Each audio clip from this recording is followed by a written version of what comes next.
Ok chicos, buenos días. Pues el tema que vamos a ver hoy son funciones trigonométricas. Para que estemos en la misma sintonía vamos a ver lo que son las funciones trigonométricas.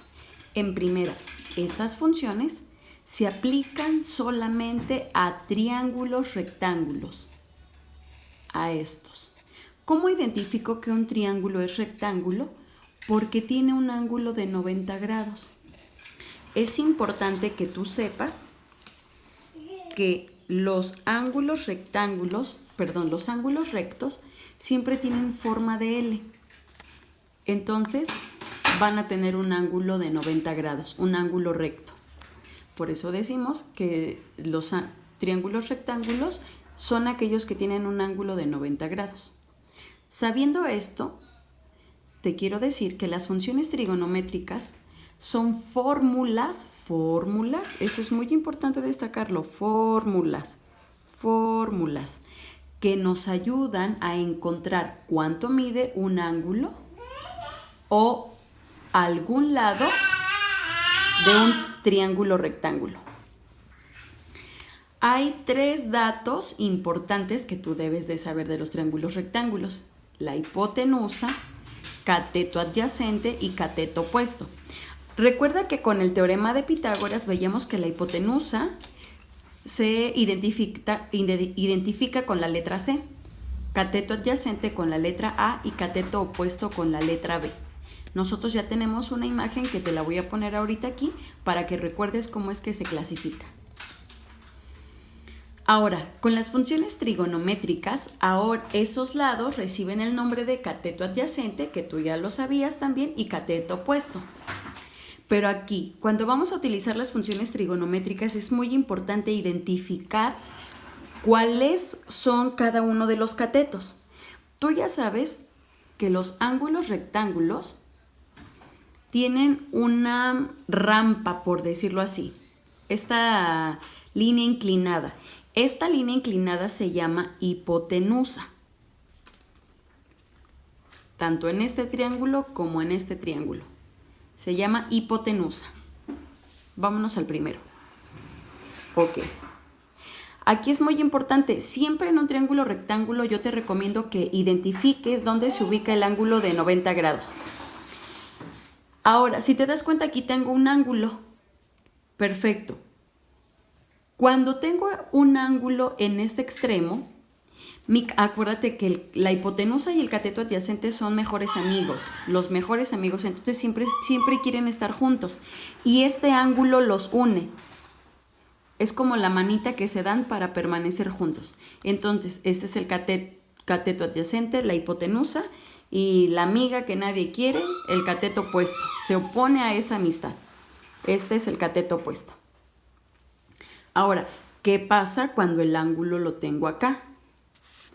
Este sigue siendo la hipotenusa, pero acuérdate que la hipotenusa siempre quiere ir de la mano con el cateto adyacente. Entonces, se toman de la mano y ahora este se convierte en cateto adyacente y, ay, la amiga incómoda, cateto opuesto. Entonces, es muy importante que sepas que el ángulo siempre va a unir al cateto adyacente y a la hipotenusa. ¿Sale? Perfecto. Ahora vamos con los... Es importante que practiques con estos triángulos que vas a copiar en tu libreta e identifiques la hipotenusa, el cateto opuesto y el cateto adyacente en cada uno. Las funciones trigonométricas son estas: seno, coseno y tangente. Estas son las directas. Existen las indirectas, pero ahorita nos vamos a quedar con las funciones trigonométricas directas. Seno siempre se pone como sen. Este símbolo significa ángulo. Puede ser cualquier ángulo, 20, 30, 40, 55, 75, el que nos marque el triángulo. ¿Cuál es esta fórmula? Acuérdate que dice que las funciones trigonométricas son fórmulas. Entonces, ¿cómo es la fórmula del seno? Cateto opuesto entre hipotenusa. ¿Cuál es la del coseno? Cateto adyacente entre hipotenusa. Ahorita pero me vas a decir, maestra, ¿pero cómo voy a saber? Ahorita lo vamos a ver. Y tangente es cateto opuesto sobre cateto adyacente. Es muy importante que tú sepas estas fórmulas básicas. Utilizo estas fórmulas cuando no conozco el ángulo.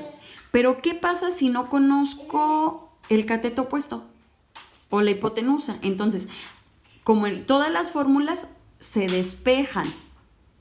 Ahorita lo vamos a ver, esas fórmulas despejadas.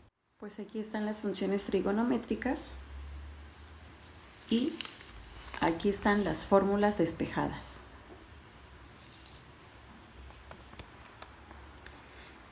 Estas son las fórmulas base y estos son los despejes. ¿Esto qué quiere decir los despejes? Cuando tal vez no conozco cuánto vale el ángulo, pero sí conozco el cateto opuesto y la hipotenusa, pues utilizo esta fórmula. Como anteriormente lo hemos visto en las otras fórmulas de teorema de Pitágoras. Pero si no conozco el cateto opuesto, entonces utilizo esta fórmula. Porque cuando yo realice esta operación, ya voy a obtener el valor de CO. Pero si no conozco el valor de hipotenusa, utilizo esta fórmula. Lo mismo va a pasar con esto. Si no conozco cateto adyacente, utilizo esta fórmula. Si no conozco hipotenusa, utilizo esta fórmula, siempre que me estén dando el coseno. Lo mismo va a pasar con la tangente. Si no conozco cateto opuesto o si no conozco cateto adyacente. Estas son.